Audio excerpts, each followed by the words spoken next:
Shalom, selamat pagi Bapak Ibu Saudara yang terkasih di dalam Kristus Yesus. Pada pagi hari ini kita ingin mendengarkan firman Tuhan. Sebelum kita mendengarkan firman Tuhan, mari kita berdoa terlebih dahulu. Bapak yang baik, Bapak yang luar biasa, kami berterima kasih buat pagi hari ini. Dan kalau sebentar kami ingin mendengarkan firman Tuhan, bukakan hati isi pikiran kami, supaya kami menjadi orang-orang yang luar biasa bersama dengan-Mu, dan kami boleh bertambah dalam lagi cinta akan Kau, lebih lagi Tuhan. Berkati kami pada pagi hari ini, dan biarlah kami sambut berkat Tuhan. Di dalam nama Yesus Kristus kami berdoa dan mengucap syukur. Haleluya. Amin. Bapak Ibu Saudara sekalian, pada pagi hari ini saya ingin membawakan firman Tuhan dengan judul Dongeng Nenek Tua. Siapa yang suka mendengarkan dongeng? Saya suka sekali mendengarkan dongeng. Kalau ada orang yang bercerita atau ada orang yang bawa komik, saya suka baca. Saya suka baca komik sebenarnya, dan juga baca buku-buku yang lain. Tapi kalau buat saya, kalau ada orang yang mendongeng, saya senang sekali. Karena suka ada yang lucu, suka ada yang ceria. Tapi tidak ketika ada orang yang mendongeng tentang kebenaran firman Tuhan. Itu tidak lucu kalau menurut saya. Nah, makanya kenapa pada pagi hari ini saya ingin membawakan renungan pada pagi hari dengan judul Dongeng Nenek Tua. Bapak Ibu Saudara sekalian, di dalam 1 Timotius yang keempat ayat yang ke-6 mengatakan, dengan selalu mengingatkan hal-hal itu kepada saudara-saudara kita, engkau akan menjadi seorang pelayan Kristus yang baik, terdidik dalam soal-soal pokok iman kita, dan dalam ajaran sehat yang telah kau ikuti selama ini. Tetapi jauhilah tahayul dan dongeng nenek-nenek tua, latihlah dirimu beribadah. Ternyata dongeng nenek tua ini dan tahayul itu bukan hanya terjadi saat ini, tetapi juga terjadi pada zamannya rasul-rasul. Nah, waktu itu Timotius diingatkan oleh Rasul Paulus bahwa jauhilah ajaran tahayul dan ajaran nenek-nenek tua, dongeng nenek-nenek tua, tahayul, maksudnya bukan ajaran tahayul, saya jauhilah tahayul dan juga dongeng nenek-nenek tua. Waktu masih muda ya, waktu masih kecil ya, banyak sekali orang tua suka berpesan kepada kita, kalau gunting kuku jangan malam-malam, gitu kan ya, katanya nyumpahin orang tua mati, kalau tidak salah begitu, saya juga lupa dah tahayulnya apa gitu ya. Kalau malam, terus kalau lagi duduk nggak boleh goyang-goyang kaki, katanya terlalu keenakan hidup atau apa gitu ya. Dulu bapak saya salah satu orang yang suka seperti itu. Dia suka marah, ya katanya dia goyang-goyang kaki udah kayak keenakan hidup, katanya begitu. Padahal bukan itu tujuannya. Nah, saya juga mencari tahu kenapa zaman dulu itu orang tua mengajarkan hal seperti itu kepada anak-anaknya. Oh ya, juga ada kalau pas kita mau kencing gitu ya, kalau anak cowok kan suka kencing di dekat pohon atau di mana. Saya suka harus bilang, permisi anak babi mau pipis gitu kan, atau enggak kalau mau lewat atau mau apa, atau mau pohon yang besar, permisi anak babi mau lewat. Padahal bukan anak babi ya. Nah, Bapak Ibu Saudara sekalian, kenapa bisa ada dongeng nenek tua dan tahayul-tahayul itu? Ya, mungkin kalau menurut saya itu hanya bentuk sebagai apa ya? Peringatan kepada anak-anak kecil dulu ya. Karena kan kalau anak kecil kan kalau dibilangin susah ya. Contohnya udah malam nih, maghrib gitu kan ya. Ayo pulang. Kalau nggak pulang nanti dibawa lari sama nenek gombel gitu kan. Padahal nenek gombel tuh nggak ada. Adanya mungkin tukang curi anak gitu ya, maksudnya gitu, yang suka nyuri anak atau ada apalah gitu, jambret atau ada apa gitu kan. Nah, hal ini yang mungkin membuat orang tua, daripada anak gua nggak dengerin itu ya, coba ditakut-takutin. Nah, ini sesuatu hal yang berbahaya ya, ditakut-takutin. Tujuannya kan supaya dia takut, jadinya nurut gitu kan ya. Nah, sama Bapak Ibu Saudara sekalian, ketika kita di dalam gereja ya, jangan kita suka menakut-nakuti orang ya, ini salah, ono salah, Ini dosa, mau apa-apa dosa gitu kan ya. Belum lagi ada beberapa mungkin orang gitu ya yang suka mengatasnamakan Tuhan. Kalau berbicara apa-apa, ini Tuhan berbicara kepada saya. Tuhan ngomong sama saya. Ini Tuhan ngomong sama kamu nih kayak begini. Saya nggak bilang itu sesat. Saya juga nggak bilang kalau itu nggak boleh. Bukan ya Bapak Ibu Saudara sekalian. Tapi alangkah beratnya tanggungan kita ketika kita mulai membawa nama Tuhan. Sedangkan firman Tuhan aja bilang tidak boleh mengucapkan nama Tuhan sembarangan. Ya, nggak boleh juga bersumpah atas nama Tuhan. Apalagi kita nih memakai nama Tuhan untuk membuat orang lain ngikut sama kita atau mungkin jadinya nurut sama kita, itu bukan sesuatu hal yang baik kalau menurut saya. Kenapa? Ya tadi itu. Seperti tahayul, dongeng nenek tua. Bapak Ibu Saudara sekalian, saya belajar mengenai kekristenan ya. Bahwa kekristenan itu adalah sebuah hidup. Hidup yang dijalani oleh Yesus Kristus. Kita melihat contohnya, kita melihat perilakunya, kita melihat gambaran yang sangat luar biasa, sosok yang kita puja, sosok yang kita anut, sosok yang kita ikuti. Sepanjang saya melihat perjalanan Yesus di dalam firman Tuhan, tidak pernah dia menakut-nakuti muridnya. Contohnya seperti dia meredakan angin ribut. Dia tidur, dibangunkan, dia tanya, ada apa? Kenapa kamu takut? Dia bilang. Hai kamu angkatan orang yang kurang percaya. Dia gak menakut-nakuti. Dia gak juga bilang, takutlah akan Tuhan. Dia gak sempat begitu. Tapi lihat, Tuhan dengan wibawanya, dengan contohnya, dia mengajarkan tentang kuasa. Lihat, ini Tuhan kita yang saya sangat senang dan saya ikuti sampai hari ini. Lalu waktu pas dia dicobai oleh iblis, 3 kali dia dicobai. Lihat, dia nggak menakut-nakuti iblis juga buat apa. Tapi lihat, bagaimana setiap firman yang keluar dari mulutnya dia mengalahkan iblis. Lalu ketika dia ketemu dengan setan legion yang banyak itu di Gerasa, dari jauh ketika setan itu bertemu dengan Yesus, dia langsung gentar, takut. Jangan usir kami, dia bilang gitu. Padahal belum diusir. udah ketakutan. Nah, ini loh. Mengikut Kristus nggak perlu ditakut-takuti. Ini salah, ono salah, ini dosa, itu dosa. Ibarat dongeng nenek tua dan tahayul. Ya kecuali ya mencuri nggak dosa, itu mah jelas dosa. Terkadang kita nih lucu jadi anak-anak Tuhan. Seringkali kita menakuti jemaat atau mungkin teman-teman kita gitu ya yang berdosa dengan kata-kata bawa-bawa nama Tuhan dan sebagainya supaya dia bertobat, tapi tetap aja dia nggak bertobat. Bapak Ibu Saudara sekalian, orang bertobat bukan karena takut. Anda mau menceritakan betapa kejamnya neraka pun, mereka nggak tahu, karena mereka nggak pernah ngerasain. Yang mereka tahu, ketika mereka kelaparan, Anda nggak bisa bantu. Ketika mereka dikejar pinjol, dikejar debt collector, Anda nggak bisa bantu. Anda hanya ngomong soal firman Tuhan terus. Salah nggak? Nggak salah. Saya bilang nggak salah.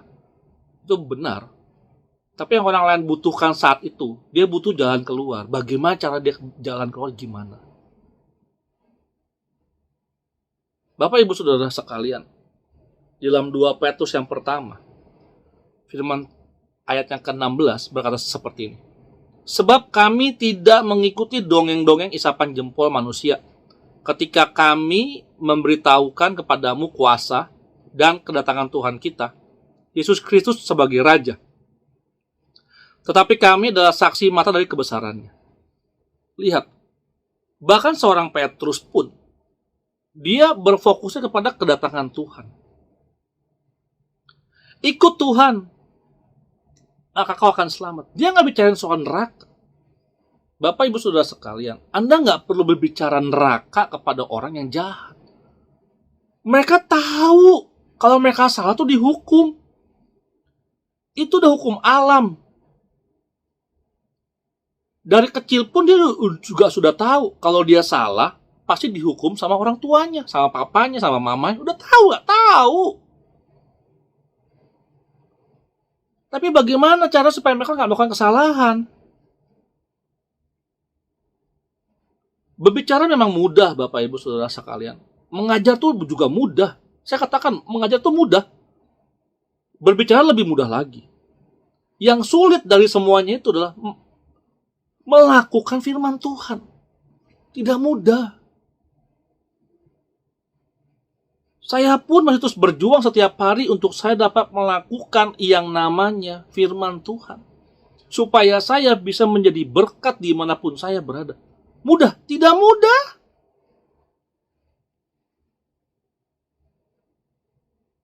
Tidak segampang yang orang pikirkan.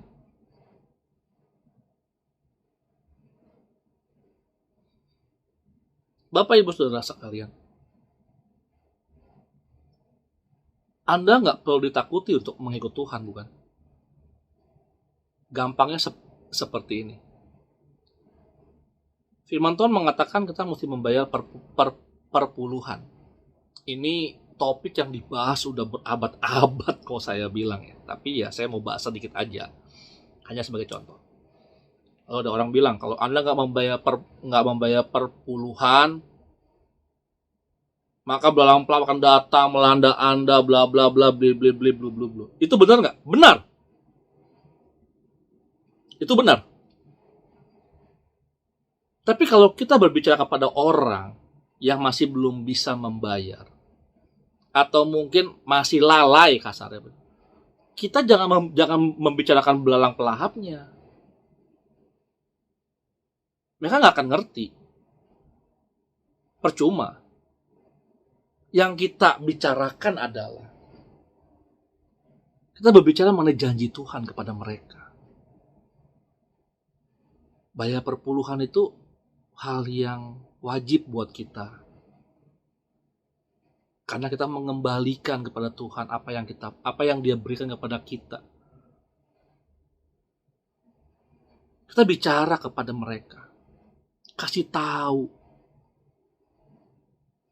Kalau kita membayar perpuluhan dengan rajin, dengan benar, ada janji Tuhan yang akan terlewatkan. Jangan bicaranya, lu gak bayar perpuluhan ya? Wah, makanya hidupmu susah, ada belang pelahap. Iya. Bagaimana orang lain bisa bertobat? Bagaimana orang lain bisa merasakan kasih Tuhan kalau Anda berbicaranya begitu? Salah nggak? Ya nggak salah sih, emang benar. Kalau orang nggak bayar perpuluhan ya benar. Kemalangan akan melanda, datang. Tapi mari kita sama-sama lebih baik lagi dalam menginjil, dalam menyampaikan kabar. Namanya kabar baik. Bukan kabar menakut-nakuti kan gitu loh.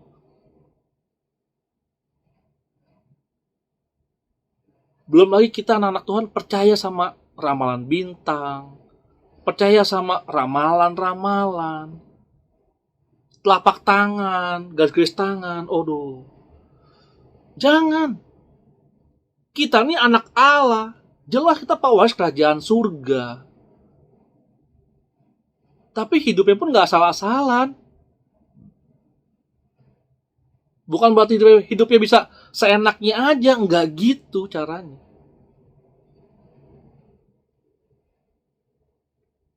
1 Timotius 1 ayat yang keempat mengatakan seperti ini. Ataupun sibuk dengan dongeng dan silsilah yang tiada putus-putusnya. Yang hanya menghasilkan persoalan belaka dan bukan tertib hidup keselamatan yang diberikan Allah dalam iman. Nah ini, sibuknya hanya urusan yang ya begitu-begitu aja, boleh nggak boleh, dosa nggak dosa. Seringkali kita gampang menghakimi teman.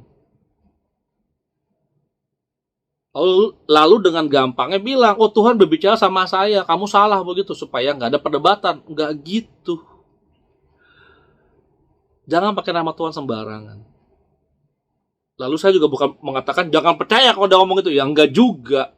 Kalau benar-benar Tuhan yang ngomong gimana? Lalu bagaimana tuh cara ngebedainnya? Saya selalu ingat kok, firman Tuhan mengatakan, ketika Anda ditegur, relakan hatimu. Ya kalaupun dia menegur dengan membawa nama Tuhan, relakan aja hatimu. Saya yakin kok, kalau memang itu bukan dari Tuhan, kasarnya, kamu pun yang ditegur gak bakal berasa damai sejahtera. Saya pernah satu kali, saya sharing dengan seorang pendeta gitu ya. Ketika saya tanya sama dia kenapa dengan hidup saya, lalu dia langsung ngomong blak keras kamu saya. Saya juga nggak bantah, kenapa? Ya karena itu benar. Dan saya hanya bisa apa? Menangis terus menangis tiada hentinya, menangis.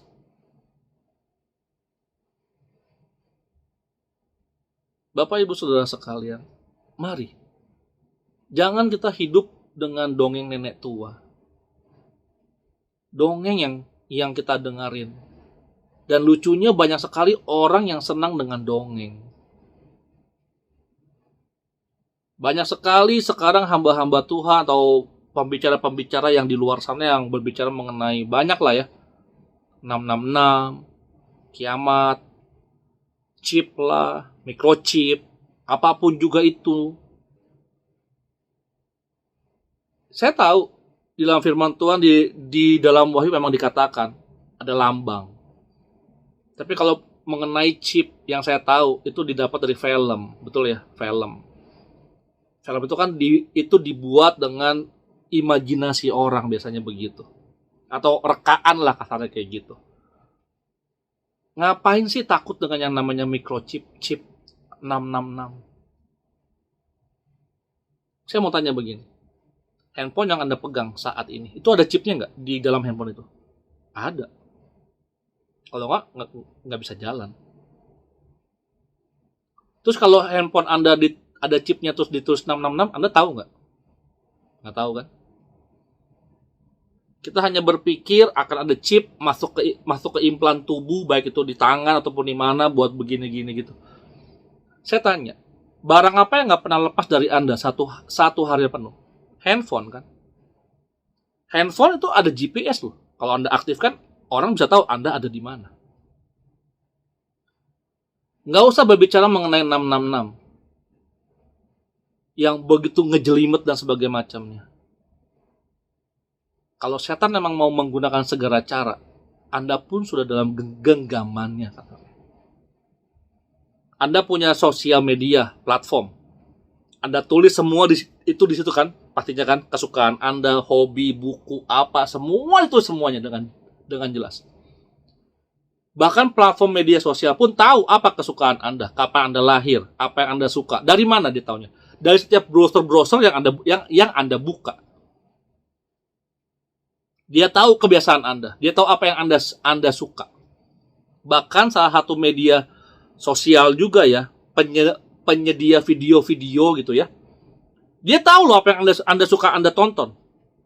Dan akan keluar terus hal yang sama. Jangan berbicara mengenai akhir zaman, 666, kiamat dan lain-lain. Saya sering mendengar mama mertua saya ngomong kayak begini. Jangan takut sama yang kayak begituan.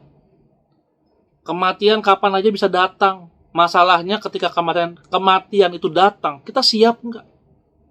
Itu benar omongannya dia. Dan saya selalu ingat itu. Makanya saya menjalani hidup ini dengan semangat. dengan hati yang penuh dengan bersyukur. Dan saya sadar, anggap aja kayak ini hari terakhir saya hidup. Kalau Anda tidur malam hari ini, apakah Anda yakin besok Anda bangun? Kematian itu pasti akan menjemput kita. Tapi yang namanya Tuhan Yesus datang, tidak ada yang tahu. Anak pun nggak tahu. Yang tahu hanya Bapa. Kita tinggal tunggu waktunya. Yang jadi pertanyaannya, ketika dia datang ke bumi, Anda siap nggak? Anda punya iman nggak? Anda seperti gadis bijak atau seperti gadis bodoh? Jadi, hati-hati terjebak dengan ajaran dongeng nenek tua. Ajaran yang hanya menakut-nakuti anak Tuhan. Ajaran yang hanya itu untuk tujuan yang hendak diambil oleh pembicaranya. Hati-hati Bapak Ibu Saudara sekalian. Makanya firman Tuhan bilang, terdidik dalam soal-soal pokok iman kita dan dalam ajaran sehat yang telah kau ikuti selama ini. Anda berjemaat di mana? Setialah di dalam gereja itu. Jangan ketika ada yang ngetren di mana Anda ngikut. Ngetren di sana Anda ngikut. Ada apa Anda ngikut juga. Akhirnya apa? Anda terracun, terkontaminasi. Akhirnya bingung. Ketika bingung, Anda menjadi labil. Akhirnya setiap orang yang ngomong apapun juga Anda ikuti. Hati-hati. Jangan terjebak dengan dongeng nenek tua yang hanya akan menyesatkan hidup Anda dan kerohanian Anda. Amin. Mari kita berdoa. Bapa yang baik, Bapa yang kami kenal dalam nama Yesus, terima kasih buat pagi hari ini. Kami belajar mengenai ajaran-ajaran sesat, ajaran-ajaran dongeng-dongeng nenek tua yang merusak iman kami, yang merusak pandangan kami terhadap Engkau. Bapa, ajar kami untuk kami setia di dalam gereja lokal kami, dan ajar kami untuk kami bisa mengerti akan firman-Mu, dan ajar kami untuk kami ingin membaca firman Tuhan setiap hari, mendengarkan firman Tuhan setiap hari, sehingga firman-Mu ini menjadi pedoman dan pelita bagi hidup kami dan bagi kaki kami, supaya jalan-jalan kami lurus dan sesuai dengan firman Tuhan. Ajari kami, mampukan kami Yesus. Di dalam nama Yesus kami berdoa dan mengucap syukur pada pagi hari ini. Haleluya. Amin. Sudah bukan saatnya kita takut dengan dongeng nenek tua. Tapi takutlah akan Tuhan Yesus Kristus yang akan segera datang menjemput kita. Dan ketika Dia datang, apakah kita siap? Shalom. Selamat pagi. Tuhan Yesus memberkati. Amin.